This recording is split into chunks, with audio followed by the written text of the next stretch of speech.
Hey friends, it's Ian Khan here at Health 2025. I've got with me Ayman and she's with Jivika. They've created a really cool startup that looks into burnout for healthcare workers using data and sensors, a bunch of amazing things. Ayman, welcome to the Futurist. Thank you, Ian. Tell us about Jivika. What are you guys creating? So we're an app. We're actually in market with 6 B2B clients, hospitals, including Cleveland Clinic, which is our proud moment. What we do there is our buyers are typically hospital administrators, and they will get a bunch of Jivika licenses for the users who are really the hospital workers. And what we do there is we try to reduce the burnout of hospital workers by actually predicting the burnout using heart rate variability data and then giving you a nudge. You tap, you practice a micro habit for 1 minute, and you go about your day. And we also have an AI micro habit coach, not a therapist, but a coach. And you have your own variable, or does it integrate? Okay. We integrate with all the types of wearables. So let's go to how the app will work. Yes. Right? You explained it really well. I want to go through it as a healthcare worker. So let's say I work in the ICU, right? I'm an ICU nurse, and I've got a really stressful day ahead of me. I don't know what's going to come my way. Or even let's make it more difficult. It's an accident and emergency, a doctor, okay? I don't know what's going to come to my way. I have your app installed on my wearable. Is it an Apple Watch? Or wearable as well as phone. Wearable as well as a phone. As I go through my day, right, there's different levels of stress, there's different levels of body being tired, maybe I didn't drink enough water, or I didn't eat my meds, or whatever it is. What is going to happen? What will get triggered now with your app? So our app actually detects the heart rate variability, which is a very robust measure of stress level. So if you're wearing a wearable now, you might want to check out. Is the HRV? HRV. Yeah. So it goes, lower heart rate variability is actually worse, unlike heart rate. Okay. So it's this gap between two beats of heart. So when we're stressed, our heartbeats are going like marching like soldiers, so they're very low gap, which is bad. If you're relaxed, they're like this, and there is a lot of gap. High heart rate variability is good. Now, you and I have different baseline HRVs. Now, what the app does is it detects when your baseline is going below what it should be on a particular day, or even throughout the day. Now, the thing is, acute stress is not so bad. For example, the example that you gave, you're an ER nurse or physician, and you have an accident victim, trauma victim, you really need to act, and your heart rate variability will go down, and that's okay. What's not okay is if you're stressed constantly for 5 days. That's chronic stress. And burnout happens after 1 month or 2 months of chronic stress. So we capture it here, and we give you a nudge and say, Ian, your HRV dipped. And you get the nudge, you tap, you practice just one habit and go about your day. Now, our interventions are not necessarily meditations. We actually break down MBSR, which is mindfulness-based therapy, and other productivity hacks into 1 minute skills. And if you practice it for about 60 days, it becomes a habit, an automatic task. So what would be what message am I going to get on my phone that says, hey, you're doing too much, take 1 minute to do what? What are some of the examples? It's a great question. So there are several categories, all based on healthcare workers' needs. It could be workload or stress at work or home. So let's say you've been buried under documentations, which is a very common problem. What we are going to do is we would know that because we also have a self-reporting mechanism. So we have a stress meter. You can actually literally tap on it and say, I'm 70% stressed today, and work is the tag. And maybe you type up something like, I have excessive documentation. Then it's easy, we're going to say, okay, you're still buried under documentation. Here's a productivity hack, which could be something like Pomodoro timer, which is basically you work 25 minutes uninterrupted and 5 minutes of rest.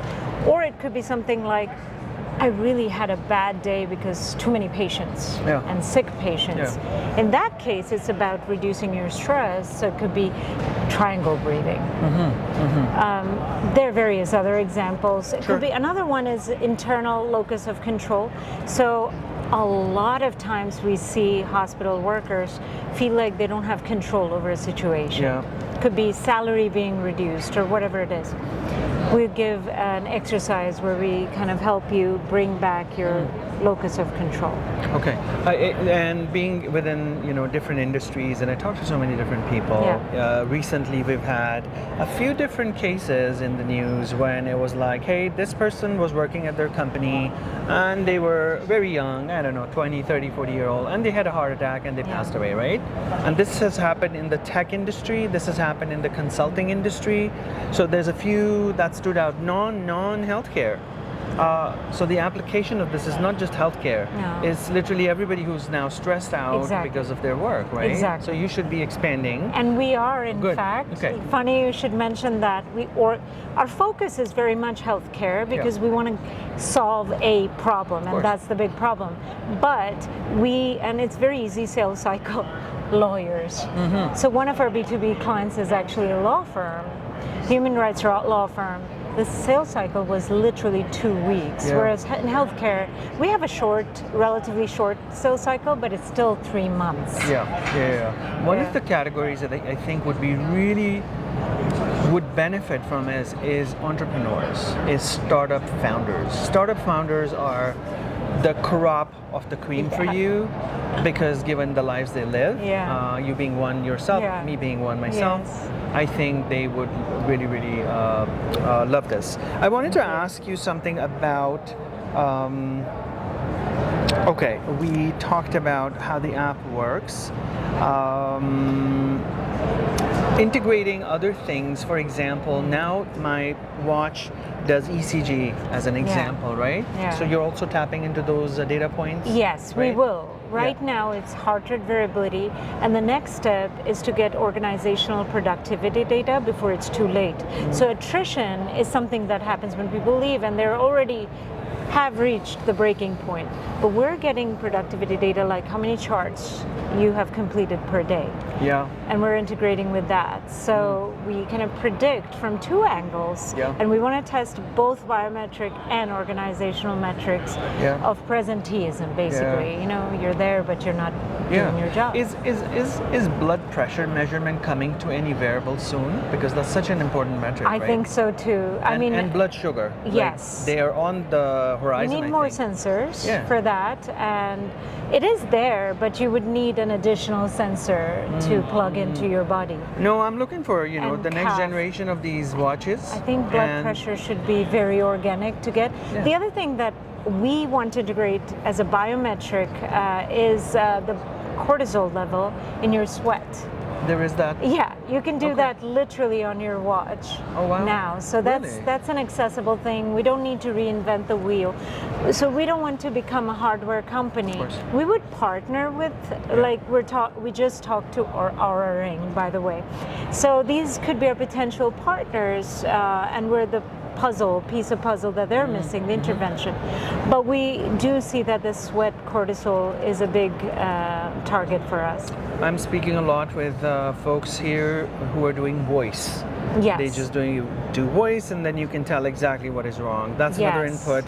There is literally facial recognition. You take a picture every morning, and then the picture will tell you, hey, you know what, something is not right. Absolutely. So there's so many measurements that you guys could bring in. I think voice and even sentiment analysis on the text could be one as the next step. Now, there's an interesting dilemma with healthcare workers. When I'm stressed and I'm, say, a physician working at a hospital pays for this, right? So dictating this and taking my picture on it, it creates an identity. And they often so we de-identify the data. So we want to protect them, and so does the organization that buys this. So there is that piece that we need to observe. But the voice could be something that could be de-identified. And there are many newer kind of ways of doing things where it happened to me. I was verifying my identity somewhere, where you're supposed to do your Yeah. picture, and it's like, yeah, we're going to take this, maybe at Nexus, it's like, we're going to take your picture, and then it'll be deleted in 30 seconds. So, it's at Nexus when you come to the That's US. very smart, yeah. And they do not hold your images anymore. love They that. delete them right there, but they do that verification. Yes. But you guys are doing incredible stuff. Thank you for joining us, and Thank I you, think you Ian. guys are going to do a lot of great work. Thank you, Pleasure. and all the best. Thank you. Excellent. Thanks for having me.